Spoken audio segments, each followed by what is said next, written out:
Si queréis abrir las luces, podéis abrir las luces, claro que sí.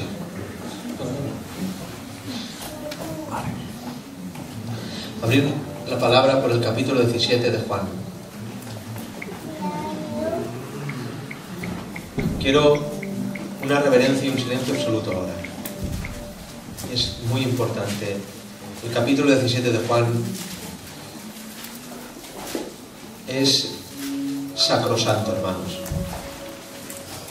Es de lo más hermoso que se ha escrito nunca en la historia. Es la oración sumo sacerdotal del Hijo de Dios a su Padre. Antes de ser entregado en la última cena, después de cenar, habló estas cosas. ¿Lo tenéis? Sí. Juan 17.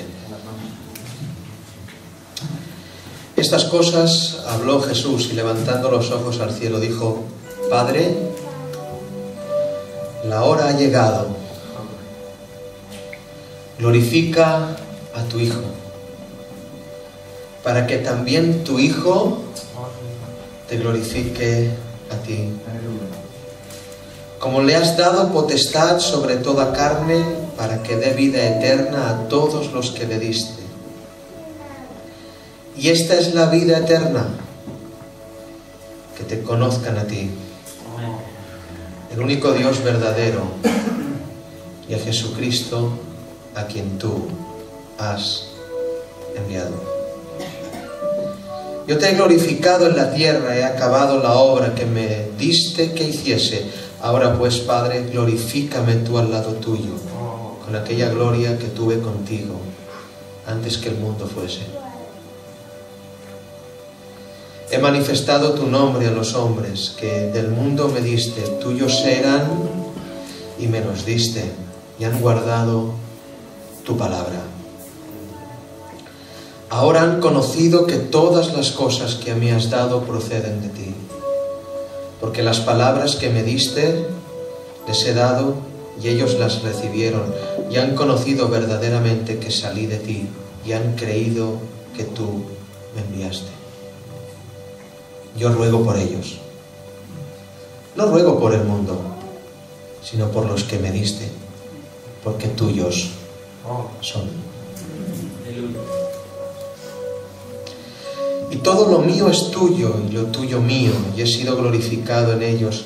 Y ya no estoy en el mundo, mas estos están en el mundo. Y yo voy a ti, Padre Santo, a los que me has dado, guárdalos en tu nombre, para que sean uno, así como nosotros. Cuando estaba con ellos en el mundo, yo los guardaba en tu nombre. A los que me diste, yo los guardé, y ninguno de ellos se perdió, sino el hijo de perdición, para que la Escritura se cumpliese. Pero ahora voy a ti, y hablo esto en el mundo, para que tengan mi gozo cumplido en sí mismos. Yo les he dado tu palabra, y el mundo los aborreció, porque no son del mundo, como tampoco yo soy del mundo. No ruego que los quites del mundo, sino que los guardes del mal. No son del mundo, como tampoco yo soy del mundo. Santifícalos en tu verdad, tu palabra es verdad. Como tú me enviaste al mundo, así yo los he enviado al mundo. Y por ellos yo me santifico a mí mismo, para que también ellos sean santificados en la verdad. Dos últimos versos. Mas no ruego solamente por estos. Genial. Sino también por los que han de creer en mí por la palabra de ellos, para que todos sean uno, como tú, oh Padre, en mí y yo en ti, que también ellos sean uno en nosotros, para que el mundo crea que tú me enviaste. Amén. Amén.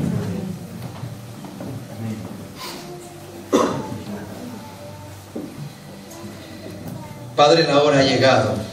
Glorifica a tu Hijo, también tu Hijo te glorifique a ti. ¿Alguien sabe el contexto histórico de este texto? Este texto está hablando de cuando el Señor está a punto de ir a la cruz. Se sienten las monedas en el bolsillo del traidor. Está a punto de orar en el Getsemaní. Pero ha cenado con sus discípulos. Y el Señor se dirige a su Padre para orar. Y el Señor ora así: la hora ha llegado. Glorifica a tu Hijo para que también tu Hijo te glorifique a ti. Como les he dado potestad sobre toda carne, para que dé vida eterna, como le has dado a Jesús potestad sobre toda carne, para que dé vida eterna a todos los que le diste. Vida eterna a todos los que le diste. Primer stop de esta reflexión. Para que les dé vida eterna a todos los que me diste, dice el Señor. ¿Cuándo Jesús les dio vida eterna a los discípulos?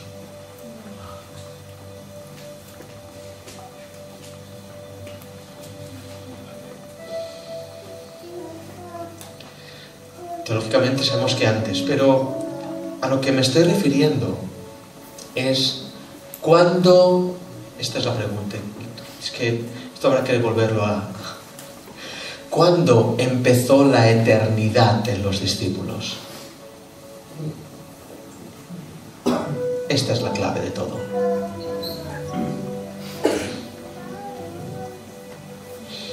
En la conversión, Dios, por medio de Cristo, da eternidad. ¿Entendéis? La vida eterna no empieza cuando usted muere. Es brutal esto. La vida eterna empieza aquí. ¿Se entiende? Voy a intentar profundizar en esto. No es cuando usted deja de respirar y cuando entierran su cuerpo en un ataúd, cuando allí empieza la eternidad. La eternidad empieza en el momento en que usted se arrepiente y en el momento en que usted entrega su vida por completo como esclavo de Jesús.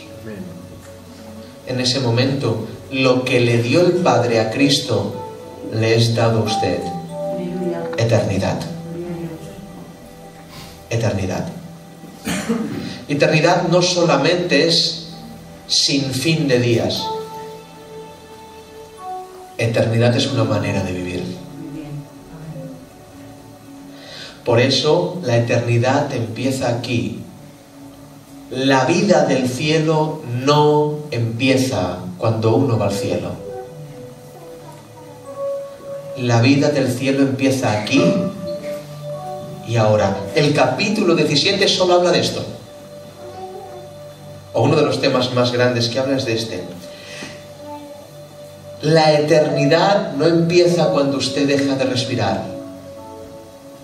La eternidad empieza cuando usted muere al pecado, confiesa al Señor y le entrega su vida a Él. Aleluya. En ese momento, su vida tiene que amoldarse a lo que es la vida del cielo, estando en el mundo. ¿Hay alguien que no entienda esto? Es por eso que en la regeneración en sí mismo hay un cambio de vida. Si no, ¿para qué? Si la eternidad fuere en el cielo, ¿para qué cambiar aquí?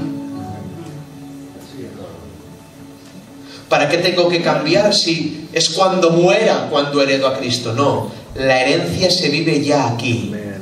Cristo está en nosotros aquí. Es aquí donde la eternidad se empieza a vivir. Por eso el mundo se asombra de los que ya tienen eternidad porque viven diferente. Porque están viviendo de otra manera que el mundo no vive. Porque ya han recibido la vida. Hoy hablaba con mi sobrina y le decía, bueno, yo tengo vida. Y digo, si tienes vida, no conoces al Señor. Quien quiera guardar su vida, la perderá. Fijaros, la perderá. Pero quien la pierda, no dice quien la perdiere después. Quien la pierda ahora, no dice en el futuro. Quien la pierda ahora, la hallará. Aleluya. Sí es. Como le has dado al Hijo potestad sobre toda carne, para que dé vida eterna. La vida eterna que el Señor nos ha dado se manifiesta en un presente, y esa es la luz del Evangelio. La evidencia de haber recibido la vida eterna es la manifestación brillante y deslumbrante delante de todos los hombres de que ha habido un regalo precioso en una vida. Estoy explicándome. Es imposible que alguien haya recibido vida eterna y no brille. Es imposible. Porque cuando alguien le recibe a él, apuntaba una frase y decía esta frase así: tener vida no significa que tengamos la vida, y tener la vida no significa tener vida. Voy a explicarme. Tener vida en minúscula, vivir, no significa que tengamos la vida en mayúscula. Y tener la vida en mayúscula, Cristo, no significa que vivamos. Tener la vida en sí mismo implica morir. Por eso, y me inspira el Señor, está el Señor aquí, por eso aquel apóstol de apóstoles, el más grande que ha pisado la tierra, decía así llevo yo el olor de muerte para muchos, para que Cristo sea manifestado y glorificado. Esa muerte que Pablo llevaba era la manifestación de que estaba con la vida. La muerte en uno es el brillo de la vida. La muerte al pecado, la muerte al mundo, la muerte a la carne, es la manifestación de la luz y de la vida en nosotros. Tener vida no significa que tengamos la vida, y tener la vida no significa que podamos vivir. La vida eterna se manifiesta aquí y ahora. Aquí y ahora. Nos la ha dado. Se manifiesta en el presente. Fijaros lo que dice el verso 3. Esta es la vida eterna, que te conozcan a ti, Dios verdadero, y a Jesucristo, al que tú has enviado. El verbo conocer aquí es ginosco. Y no es un conocimiento intelectual. El verbo dice conocer por experiencia y observación. Y lo que esta iglesia trata de hacer, y seguramente todas o la mayoría, pero estamos convencidos de que es la única manera de ir muriendo, es someter los pasos de nuestra vida y lo que el mundo propone a la luz de las Escrituras. Amén. Que no sea un conocimiento que nos han contado y ya está, sino constantemente ir renovando, lo que hablaba Julio, renovando nuestra mente en el conocimiento. Quiero saber qué es lo que te ofende de lo que hago. ¿Cómo me puedo acercar a ti, Señor? ¿Estaré haciendo algo que no debo? Y en humildad y humillación ante Él. Porque todos, o la mayoría de los que hablamos este tema, hemos sido cristianos no conociéndolo, hermanos. Y no hemos sido menos cristianos, solo que no lo sabíamos.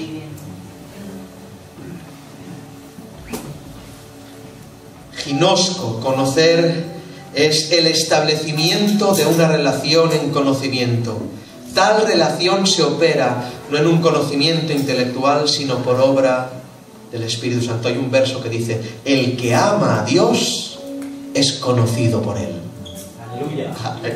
¿Ves, No que el que ama a Dios conoce a Dios. Dice: el que ama a Dios, Dios lo conoce. Porque el verbo conocer implica una, disculpad la expresión, relación sexual. ¿Qué digo que poche? Una relación sexual. Y Adán conoció a Eva y sucedió algo, que tuvieron hijos. Es imposible que el Señor te conozca a ti y que no pase nada. Porque Jesús es más fértil que Adán.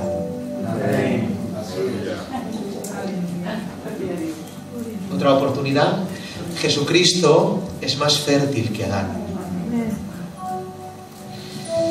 Conocer. Yo te he glorificado en la tierra, he acabado la obra que me diste que hiciese. Ahora pues, Padre, glorifícame tú al lado tuyo, con aquella gloria que tuve contigo antes que el mundo fuese. Anda, Jesús estaba antes que el mundo fuese. Amén.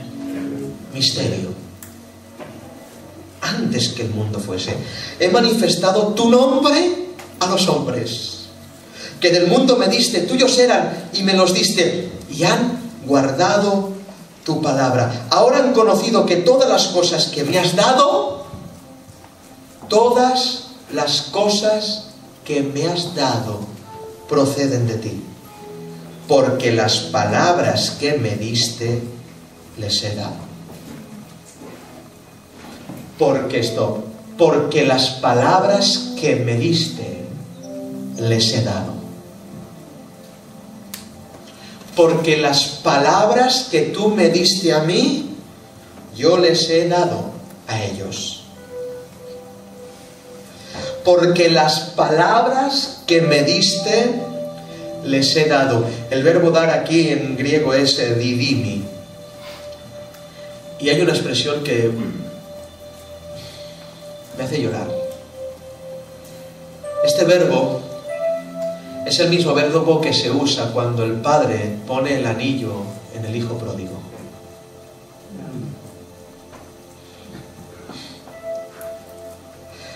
De esa manera, las palabras que Él nos ha dado, Cristo a nosotros, son el anillo de hijo que el Padre puso en la mano de su Hijo. El Padre puso un certificado de autenticidad. Este es mi Hijo. Ahora este anillo, pónselo a los míos. Las palabras que tú me has dado, ese certificado de autenticidad, yo se las he dado a los que me diste. Le dio discípulos y palabras para ellos. Y ni las palabras ni los discípulos perdió.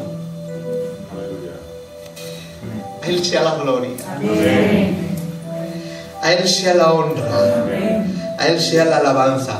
Las palabras que Él nos ha dado son el certificado de autenticidad. El aval de conservar el apellido. Si no tenemos las palabras que Él nos dio, no tenemos el anillo, mi tesoro.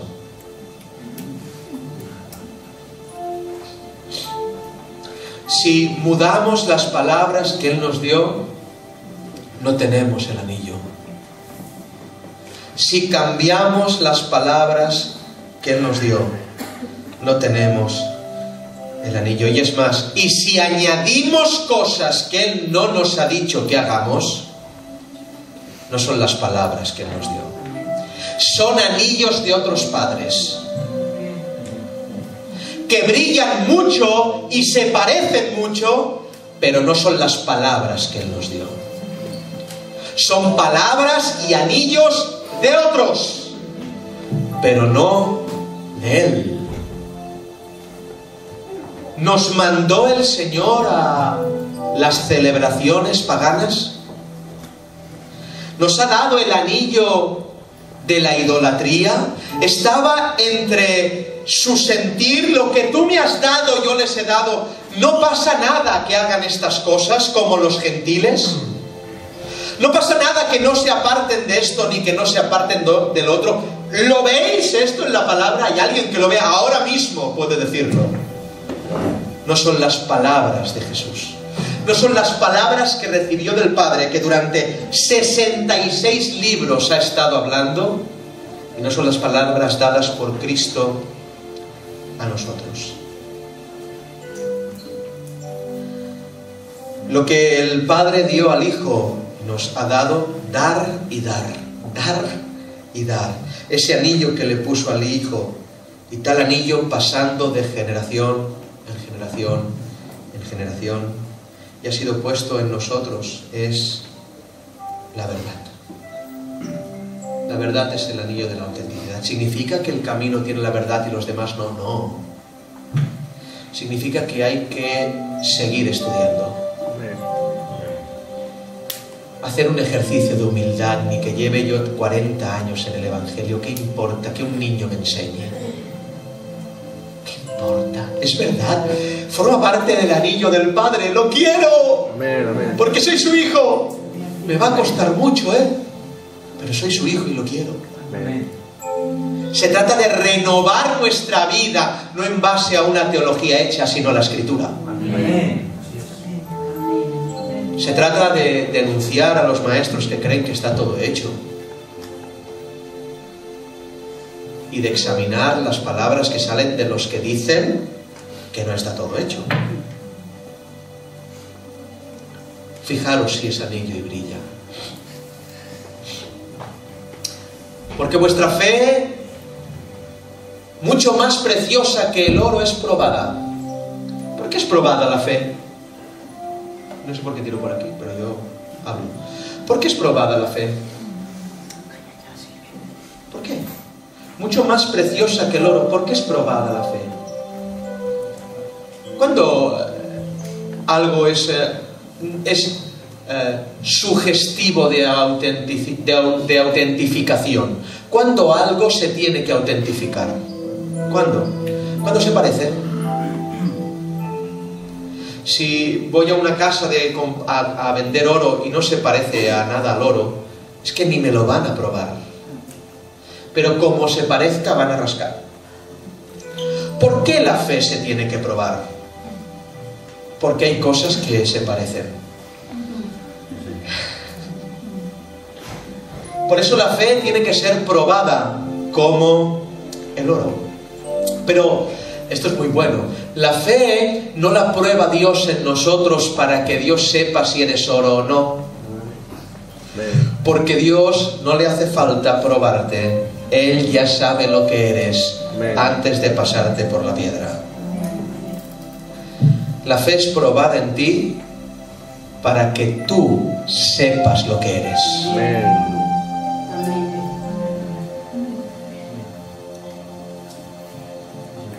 Para que tú sepas lo que eres. Ese anillo que el Padre dio a su Hijo y el Hijo ha puesto en nosotros es la verdad. Verso 9.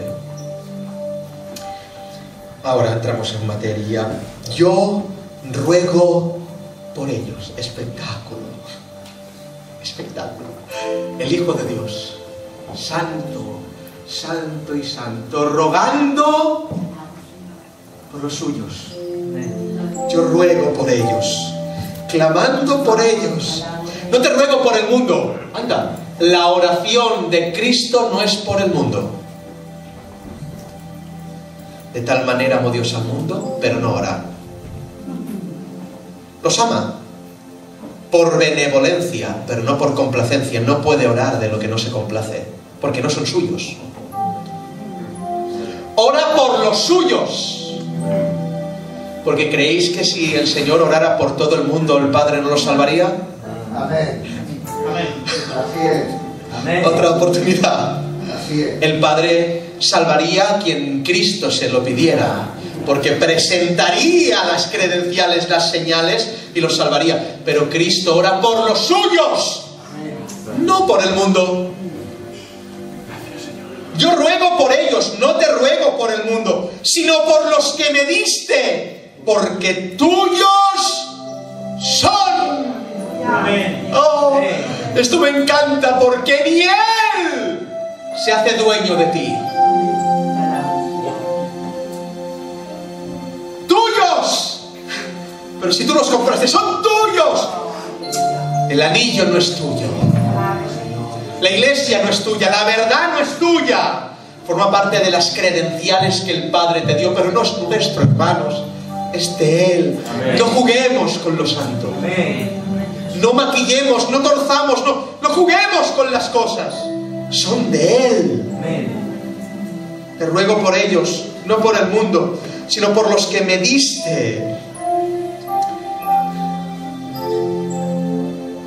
Porque tuyos son. Y dice, y todo lo mío es tuyo, y lo tuyo, mío. Y he sido glorificado en ellos. ¿He sido glorificado en ellos? Está diciendo, han dicho cosas por las cuales yo he recibido gloria. Se han apartado de cosas por las cuales yo he recibido gloria. ¿Puede decir el Señor esto de ti? He sido glorificado en la alba, Señor. ¿Puede decir el Padre esto? He sido glorificado en Conchi. ¿El Hijo puede decir esto? ¿Puede decir el Hijo esto al Padre? He sido glorificado en el Joaquín. ¿Has sido glorificado en ellos?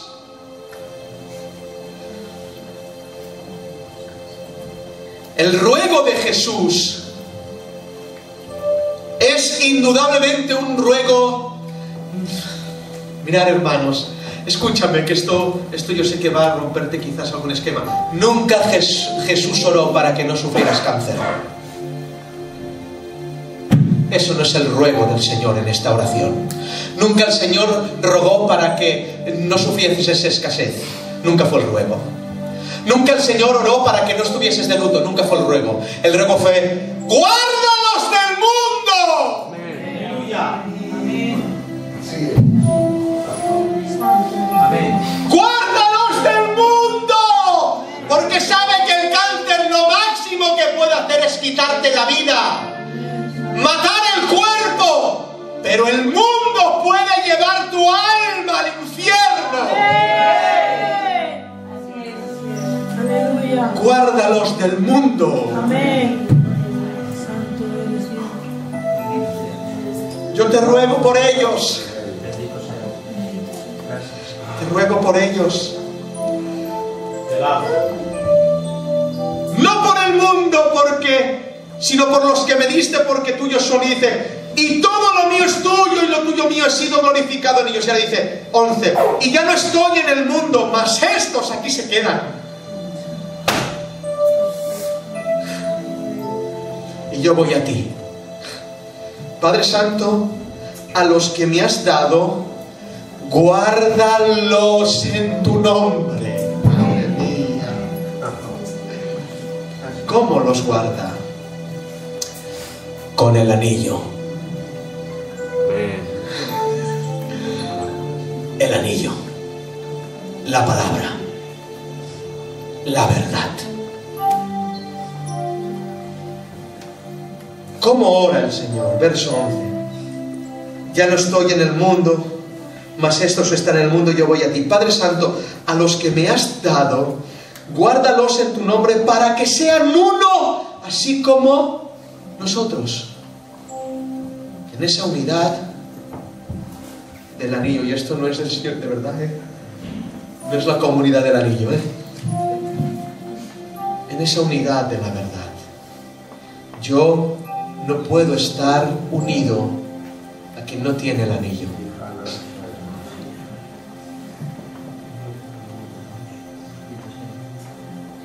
Guárdalos. ¿Qué es guárdalos? ¿Qué verbo usa el Señor al decir guárdalos? Guárdalos en griego es tereo. Esto es tremendo, Y tereo significa guardar de pérdida o daño, propiamente por mantener el ojo sobre. Cuando está diciendo guárdalos, está diciendo, no se separen tus ojos de ellos.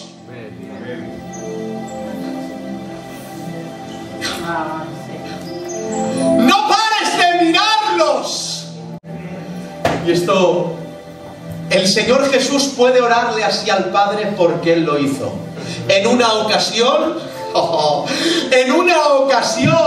los discípulos se hicieron a la mar solos y el Señor se quedó en tierra. Y cuando ya estaban en medio de mar en plena noche, dice, pero el Señor desde tierra los miraba.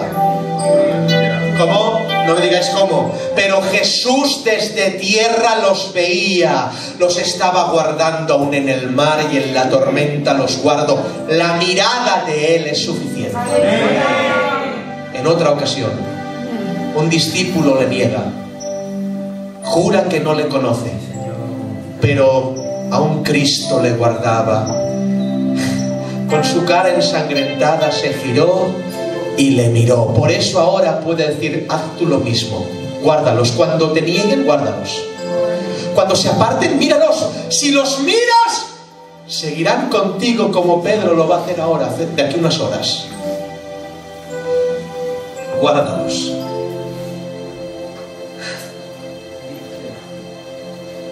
Tereo es la implicación de una fortaleza y líneas militares en el guardar. Le está diciendo, pon fronteras para que no se puedan mover de tu voluntad. Pon unas murallas tan altas que no se puedan ir de ti. Su mirada son las murallas. El anillo y la verdad son los brazos del Padre. Tereo, esta me encanta. Otra implicación de este verbo es tener en custodia a alguien. ¿Sabéis lo que significa tener en custodia? Es amarrar con cadenas a sí mismo. Le está diciendo, Padre, amárralos con cadenas para que no se muevan. ¿Saben qué es? Madre mía, la que digo ahora. Implica esta enseñanza. Padre Tereo, guárdalos. ¿Saben qué significa? Mantener sin casar a una virgen. Le está diciendo, Padre, no permitas que ningún ídolo los seduzca. No permitas que la idolatría los tome. ¡Guárdalos! Que no se casen con nadie. Guarda virgen a quien tú me has dado. Conserva puro. Custodia. Tal verbo, y no se ve aquí, pero es que es tremendo porque en el original va acompañado de un pronombre que significa autos. Mejor dicho, ¿qué es? Es autos. Y autos significa uno mismo. Está diciendo, Padre, guárdalos a ti mismo. ¿Cómo? Parece que no concuerde. Padre, guárdalos a ti mismo. Está diciendo, son míos, por eso son tuyos, así que lo que vas a guardar es a ti mismo.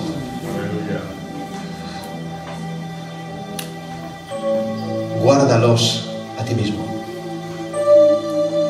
El Padre guarda a su iglesia como guarda el anillo, como guarda el apellido, como se guarda a sí mismo. ¿Para qué? Para que sean una sola cosa. Esto es unidad y se habla mucho, pero el sentido no es este, tampoco. El sentido es una sola cosa, una sola materia, una sola cosa y no muchas.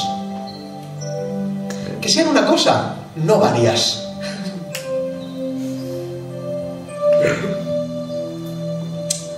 Soy iglesia el domingo, pero ¿qué soy el lunes? Soy iglesia en febrero, pero ¿qué soy en agosto? El 23 de junio, para todos los santos, para las navidades, para aquí, para allí. Que sean una cosa. Una sola cosa. Una, no muchas. ¡Una! El 12 dice, cuando estaba con ellos en el mundo, yo los guardaba en tu nombre, a los que me diste y los guardé. y ninguno de ellos se perdió sino el hijo de perdición, para que la escritura se cumpliese. ¿Saben qué está diciendo? Fijaros en cómo la teología, o mejor dicho, la exégesis nos da tanta riqueza. Está diciendo guárdalos y luego dice yo, está diciendo tereo y luego dice yo tereo también. Es el mismo verbo. Yo tereo, ahora terea tú. Pero cuando luego dice, fijaros, 11, ya no estoy en el mundo, mas estos están en el mundo, yo voy a ti, Padre Santo. Ya le dice el 12, cuando estaba con ellos en el mundo, yo los guardaba en tu nombre, a los que me diste, yo los guardé. ¿Por qué repite esto? Impresionante, me ha impresionado, me ha impactado. Dice, cuando estaba con ellos en el mundo, dice, yo los guardaba en tu nombre y a los que me diste, yo los guardé. Se repite. Pero si vamos a la exégesis, el verbo es distinto. El primero, cuando yo estaba con ellos en el mundo, yo los guardaba, es tereo.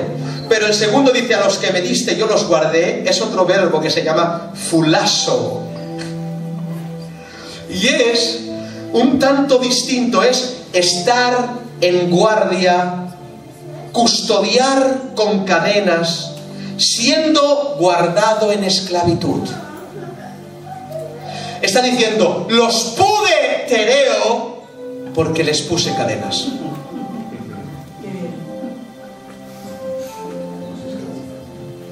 Los pude guardar porque les puse cadenas. Voy a la recta final de la exégesis y empezará a que el Señor nos ministre. No queremos cadenas, hermanos, pero es la única manera que el Padre tiene de guardarnos. La verdadera libertad es vivir encadenado a Cristo. Amén. Es una esclavitud encadenada por nuestro propio bien. Sus cadenas son la protección de la libertad para que no nos hagamos daño. Antonio y Rosalía podrían hablar de esto perfectamente, porque en casa tienen un niño enfermo, una niña enferma. Y si ellos dieran libertad sin poner protección, se haría daño. Si no tuvieran a la niña en cama y quizás a veces custodiada, cogida, es preciosa y es increíble cómo actúa, cuántas veces hemos ido a casa y nos ha enseñado. En ese momento ves que si no le das esa libertad encadenada, si no la guardas con cadenas, se heriría. ¿Es verdad, Rosalía? Lo que pasa es que tú no te ves enfermo. Y tú no quieres estar encadenado. Yo soy un enfermo. Yo soy enfermo. Estoy enfermo y necesito las cadenas de mi Señor para no hacerme daño. Sus cadenas son la protección de Dios para no herirte. Así que si el Señor te propone mandamientos, no es para fastidiarte, es para no herirte. Si el Señor propone en ti el que te separes de cosas, no es por un fastidio y un capricho de Dios, es para que no te hagas daño a ti. Si el Señor te coge, no me puedo mover, es la opción que te da Dios de su libertad, para que no la conviertas en libertinaje. 17:14. Yo les he dado tu palabra. Y esto es importante. Y el mundo, ¿qué dice? ¿Cómo? Podéis al unísono. Y el mundo, ¿cuál es la consecuencia de tener el anillo? Lo que me has dado, les he dado. Cuando el anillo brilla en su dedo, el mundo los odia. Aquí está todo. Esta es la clave. Cuando yo les di, antes no los odiaba el mundo. No los odiaba porque eran del mundo. Pero en el momento que yo les di lo que tú me has dado, en ese momento el mundo los odió. los aborreció. Ya el mundo no los tenía como amigos, sino como enemigos. ¿Por qué? Porque el anillo de tu verdad está en ellos. ¿Te odia el mundo? ¿Recibes odio del mundo o amistad? ¿Recibes odio de lo pagano o amistad de lo pagano? Quien quiera saber lo que son estas fiestas, que se niegue a ellas y lo va a saber. Vas a ver lo que el mundo hace con los que se niegan a esto. El mundo jamás, Dios mío, contrólame, Padre, por favor, jamás ministra el nacimiento de Cristo en estas fiestas. El mundo ministra el nacimiento de los demonios en estas fiestas. Así es. Es por esto que el maquillaje de Roma y Babilonia pintan la idolatría de algo cristiano cuando nunca lo es. Y repito, y que cada uno ministre esto en su conciencia y haga lo que le dé la gana. Yo quiero las cadenas. Amén. Amén. ¿Por qué? Porque es imposible que el mundo ame algo de Dios. Amén. Amén. Es imposible. Cuando es de Dios, el mundo lo odia. A los que me diste, cuando les di lo tuyo, el mundo los odia. Amén. ¿Propondría el mundo celebrar? El mundo que está, como dice la palabra, bajo el maligno, celebrar una fiesta al Creador, al que odia. Es imposible, hermanos.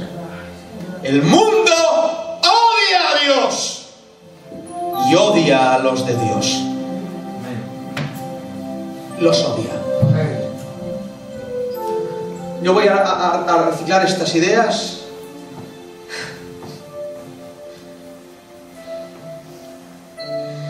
Yo les he dado tu palabra, el anillo les puse, y el mundo los odió. Porque no son del mundo, como tampoco yo. Porque las iglesias, que son iglesias pero del mundo, el mundo no las odia. Las mantiene. No ruego que los quites del mundo. Porque mi oración, Señor, no es que haya un arrebatamiento antes de orar. Mi oración es que estando allí, ¿qué dice? Los guardes del mal. Ah, es que el mundo y el mal es lo mismo. Es que estando allí, los guardes del mal. ¿Os acordáis? Apartaos de mí. ¿Os acordáis? Por causa de... por haberse multiplicado la maldad, el amor de muchos, ¿qué hará? Se enfriará. Esto lo reciclo también, es un mensaje, pero lo reciclo ahora. El mal, la maldad. ¿Saben qué palabra se usa para maldad? Anomia. Anomia significa sin ley. Es decir, maldad no es adulterio, que también, no es borrachera, que también. Maldad es sin ley, sin mandamiento. Por haberse multiplicado los que sin mandamiento se conducen, el amor de muchos que está en la iglesia se enfría. Sin mandamiento, sin cadenas, el amor se enfría. No hay amor. Hay amor por Dios hasta que el Señor nos obliga a hacer cosas. Hay amor por Dios hasta que diga, esto no lo puedes hacer a tu hijo, porque me ofende, y ahora ya hablaremos de esto. Hay amor por Dios hasta que no, pero tú no puedes celebrar esto así. Hay amor por Dios hasta el 23 de San Juan, pero si no hago nada. Hay amor por Dios hasta que el Señor te constriñe y te obliga. No el pastor, no la iglesia del camino. La palabra, si es que así lo entiendes, y si no, es que el Señor no te lo quiere hacer entender. Y es tú y el Señor, y aquí no entra nadie más, y no se juzga eso. Pero lo que sí está claro es que no te ruego que los quites del mundo, no los arrebates, sino que guárdalos del mal del mundo. Guárdalos del mal del mundo. Es tan fácil, hermanos. Guárdalos del mal del mundo. Guárdalos del mal del mundo. Le dice, no son del mundo. ¿Por qué te puede guardar del mal del mundo? Porque no eres del mundo. Voy rápido. Tampoco yo soy del mundo, santifícalos en tu verdad, tu palabra es verdad. ¿Qué es santifícalos? ¿Qué término es santifícalos? Apártalos, sepáralos. Una iglesia que vive unida al mundo, en las celebraciones del mundo, en las cosas del mundo, no es la iglesia del Señor. Así es. Será otra cosa, genial, chulísima, es guapísimo, pero no es la iglesia del Señor. Una iglesia que la tendencia es no examinar cada paso de su vida conforme a la palabra, sino conforme a lo que el mundo dice. Y no está hablando de fiestas solo, estamos hablando de todo. Amén, amén, amén. Idolatría, todo. Hay hermanos que se les hace daño cuando se sienten las hermanas en un lado y los hermanos en otro. Porque se creen, y es normal, y muchas veces así, que es por causa de culturas y cosas antiguas. No está bien. Hay que romper eso. Idolatría. Hay cosas que romper en nosotros. Así es. Y lo que sea que tengamos que romper, ¡hagámoslo! Porque no somos del mundo. Oí.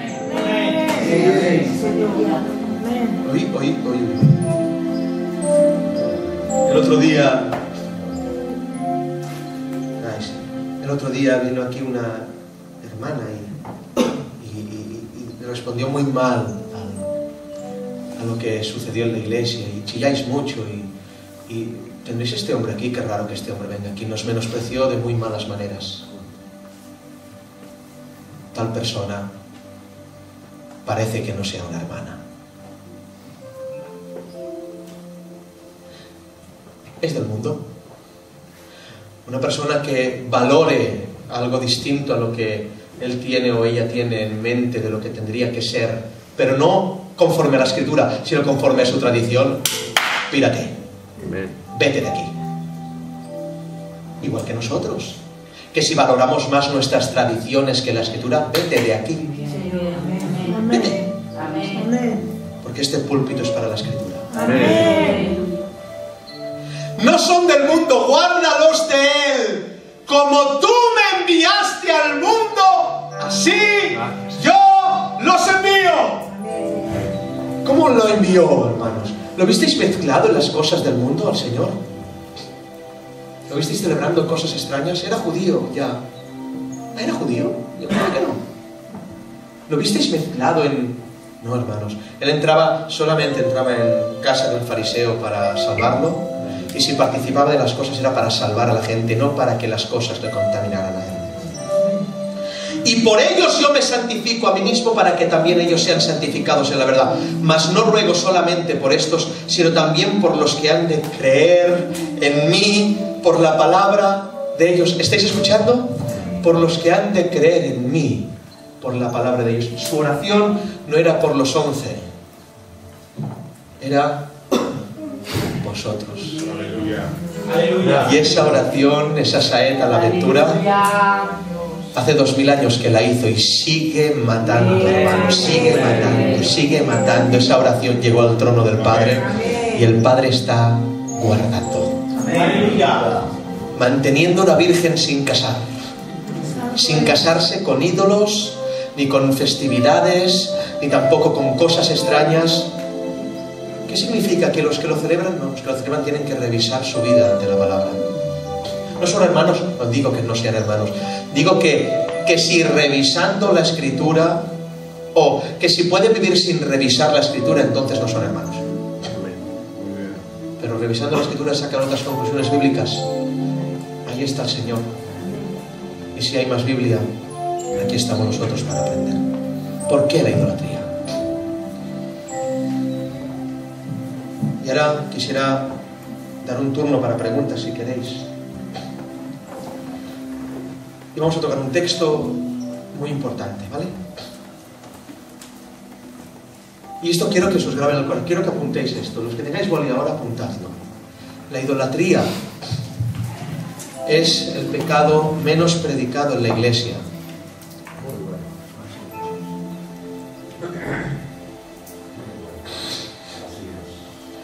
La idolatría es el pecado menos predicado en la iglesia.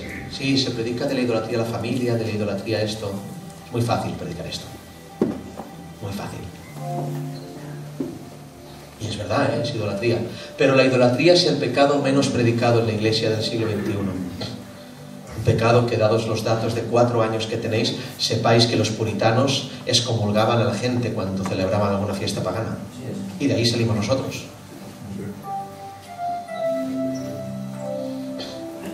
¿Por qué la idolatría no se predica?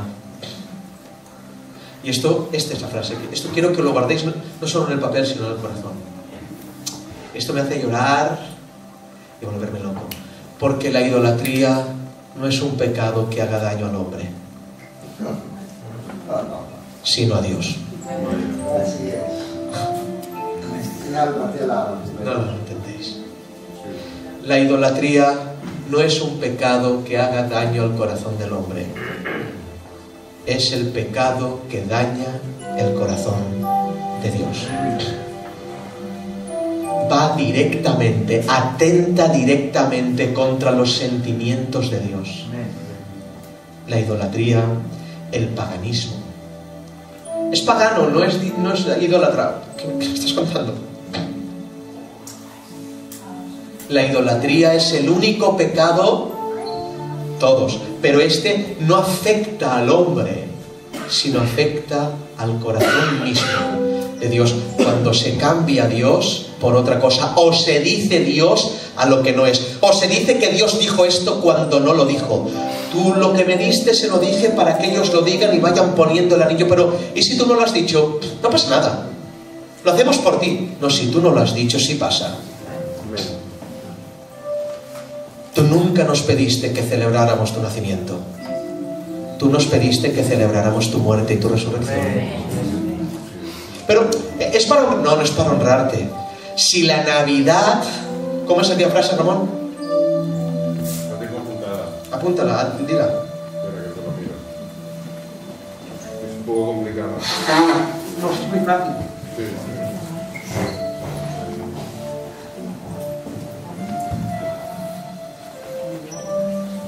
No la trobo, ya va.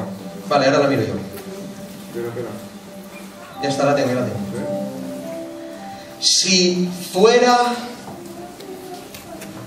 Si la Navidad fuera de Dios, el mundo no la celebraría. Es tan sencillo como esto. Si fuera de Dios, el mundo no la celebraría. ¿Veis a Merkel preocupada por Dios? ¿A Obama preocupado por Dios? ¿Veis a Putin preocupado por Dios? Pues todos estos se postran ante el árbol, todos. ¿Creen ellos en el Señor? ¿Creen que qué malos? El mundo está bajo el maligno, seres, faraones de este siglo, que el Señor endurece sus corazones para el provecho de su voluntad. Pasaré de ser agresivo y hablar de Jezabel, de lo que enseña Jezabel y de la genética de la idolatría que se replica. Pasaré de eso. Babilonia, Nimrod, etcétera. Todos sabéis esto, la mayoría. Estos días estará esto completamente saturado de esta información para quien la quiera, y quien no y le duela, no pasa nada. Que no venga, no pasa nada. Y que haga con su corazón, de verdad. Es uno y Dios, no es el nivel de la iglesia. Ni en esta iglesia se puede. En esta iglesia no hay prohibiciones, hermanos. Hay información. Cada uno haga lo que quiera. Pasaré de hablar de lo que significa ese texto cuando el Señor habla al ángel de la iglesia y le dice: esta profetisa enseña a comer de lo sacrificado a los ídolos a mis siervos. A Dios le importa la idolatría. Pasaré de 1 Corintios 10 cuando dice el apóstol Pablo que huyamos de la idolatría. Pasaré de todo esto. Pasaré del Salmo 135, pasaré de Isaías 57, pasaré de Juan 4:23.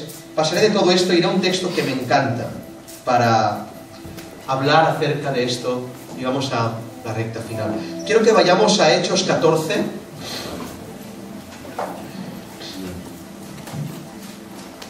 Porque esto es iglesia, ¿eh? ¿Entendéis? ¿Lo entendéis? ¿No? ¿Estáis aquí? Esto es iglesia, ¿eh? Saray, esto es iglesia. Hechos 14 es iglesia.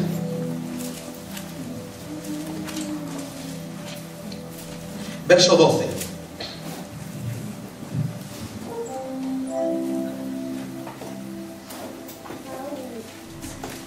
Bueno, vamos a leer el 11, ¿vale? Dice así, ¿lo tenéis todos? Hechos 14.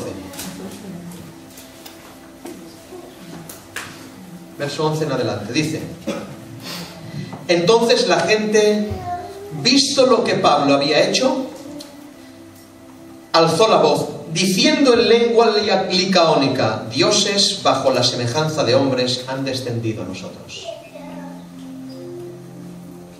Y a Bernabé llamaban Júpiter y a Pablo Mercurio, porque este era el que llevaba la palabra.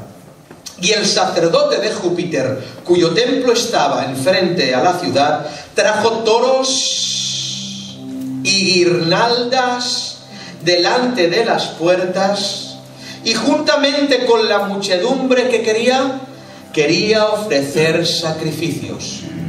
Cuando lo oyeron los apóstoles Bernabé y Pablo, rasgaron sus ropas y se lanzaron entre la multitud dando voces y diciendo: varones, ¿por qué hacéis esto? Nosotros también somos hombres semejantes a vosotros, que os anunciamos que de estas vanidades os convirtáis al Dios vivo, que hizo el cielo y la tierra y el mar y todo lo que en ellos hay. En las edades pasadas Él ha dejado a todas las gentes andar en sus propios caminos, si bien no se dejó a sí mismo sin testimonio, haciendo bien, dándonos lluvias del cielo y tiempos fructíferos, llenando de sustento y de alegría nuestros corazones. Amén. Amén. Amén. Vamos a ir por partes. Primero, Pablo y Bernabé están revolucionando Asia. Estando en Listra hacen un milagro, y la gente en Listra, como en todas las ciudades paganas, excepto en Israel, así de claro, adoraba a los dioses Júpiter y Mercurio, ¿sí? Ahí estaba el templo de ellos. Y de repente sale un sacerdote y dice así: estos son dioses que han descendido y están entre nosotros, viendo los milagros y la manera de predicar que hacían. Pero ¿qué hizo Pablo, hermanos? ¿Cuál fue la reacción de Pablo cuando llamaron divino a lo que no era divino? Otra oportunidad. ¿Cuál fue la reacción de Pablo al escuchar que llamaron divino a lo que no era divino? Dice: rasgaron sus ropas. Era el símbolo de duelo más potente y grande en un hebreo. Rasgar las ropas es símbolo de luto, ultraje, profanación, blasfemia, dolor agudo, sentimiento de angustia. Y aun estando, ahí es muy importante, escuchadme, y aun estando en medio de los gentiles, no rehusaron hacer aquello tan grave y tan agudo, aunque estaban en medio de gente que no conocía a Dios. Pudieron haber dicho: no hagas esto, que a ver si nos convertimos, y no hagáis espectáculo, no digas estas verdades ahora. No seas tan exigente ni tan extremista. No hagas estas cosas, Pablo, no lo hagas, tranquilo, no lo hagas. No, hermanos, al ver que se llamaba Dios a lo que no era, se rompieron, porque entendían lo que es idolatría. Y lo fuerte, y lo más fuerte, es que esta idolatría les beneficiaba, y no vieron en esa idolatría, atención, no vieron en esa idolatría una oportunidad al Evangelio. Aleluya. Esto es bueno. No vieron en esa idolatría una oportunidad para la gloria de Dios, porque dirían: si el sacerdote está bien con nosotros, podemos entrar en el templo y predicar el Evangelio. No, hermanos, hay cosas que no se pueden tener como oportunidades divinas. Hay cosas tan graves que no se pueden tener como la oportunidad a predicar el Evangelio, porque bien pudieran decir: el Señor nos ha dado el corazón de ellos. Era fácil decir: el Señor nos los ha concedido, así podremos predicar en Listra. ¡No! Cuando vino el sacerdote y dijo eso, se rompieron. No digáis esto. Aunque les beneficiaba, se rompieron las vestiduras. Amén. La Navidad, las fiestas, San Juan, beneficia a los que las celebran porque se alegran. Pero la idolatría no puede ser jamás un pretexto para el mensaje de la cruz. Jamás. Nunca. Que nadie me diga que usa la Navidad para predicar a Cristo. Puede haber una excepción momentánea, pero una norma no. No es la norma. Es imposible. Una idolatría semejante de consumismo, una idolatría semejante de olvidarse de todo, de amar a gente en esos días que en todo el año no los amas, una idolatría semejante, una mentira semejante, un espíritu semejante, jamás puede propiciar el Evangelio, nunca, por norma. Nunca. Rasgaron sus ropas. ¿Y qué dijeron? Fijaros. Y rasgando sus ropas, corrieron hacia la multitud. Rápido, corrieron hacia la multitud dando voces y diciendo: varones, ¿por qué hacéis esto? ¿Por qué hacéis esto? Nosotros somos hombres como vosotros. Y ahora escuchad. Y os predicamos esto: que de estas vanidades os convirtáis al Dios vivo. Amén. Hubieran podido decir, a ver, que son idólatras, pero es un empezar esto. ¿Han visto un milagro? Dejemos que el Señor actúe. No.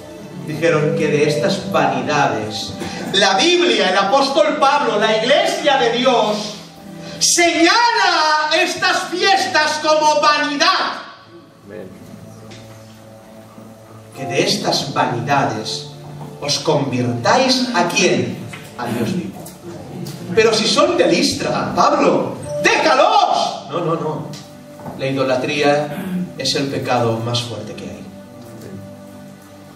Y el menos predicado, porque idolatría es todo. El orgullo es idolatría, la soberbia es idolatría, todo es idolatría. Cuando uno se ama más a sí mismo es idolatría, todo es idolatría. Cuando se quita el lugar de Dios es idolatría. Que de estas vanidades os convirtáis al Dios vivo, que hizo el cielo, la tierra y el mar, y todo cuanto en ellos hay. Y ahora dice, escuchad, el cual en las edades pasadas... Esto es genial. Esto es definitivo. Es que quien no ve aquí la verdad ya es para volverse loco. El cual en las edades pasadas, antes de que Él viniera y muriera, yo estoy predicando antes, en el tiempo de los jueces de Israel, en el tiempo de los reyes de Israel, en el tiempo de David, en esos tiempos, el Señor ¿qué? Permitía a las gentes andar en sus propios caminos. Antes sí, pero ahora no. Ahora no. A todo aquel que Él cree, que deje esas vanidades y se convierta en Dios mismo. Ahora no. Ahora no. Si bien dice, no se dejó a sí mismo sin testimonio. ¿Quién es el testimonio? ¿Quién? Si en las edades pasadas se podía hacer todas estas cosas y el Señor no hacía nada, pero había un pueblo que era el testimonio. Israel. Israel.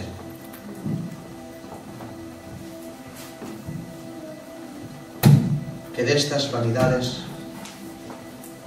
os convirtáis en Dios mismo. El enemigo sabe atrapar con felicidad momentánea, con unión, falsa unión de una familia. No viene, el tío viene por Navidad, el otro viene... Es precioso. Examinadlo. Es precioso si después de todo el año se continúa en esa armonía. ¿Crees que Dios ministraría eso? ¿Crees que Dios ministra? ¿Es de verdad? O sea, es que yo flipo. Quien pueda pensar, yo alucino. ¿Crees que Dios ministra esta hipocresía y que Dios avala esto? Yo no lo creo y quizás vaya equivocado. Pero os dejo con 1 Corintios 14. Por tanto, amados míos, huid de la idolatría. Como a sabios hablo, juzgad vosotros lo que digo. Cuando dice huid, es el verbo feugo y significa ser un fugitivo. Sed fugitivos de la idolatría. A los que me diste, no perdí, porque les di el qué, tu palabra, el anillo. Guárdalos. Guárdalos. Guárdalos. Protégelos como una virgen sin casar. Como una virgen sin casar. como una vida. Damos tiempo a las preguntas.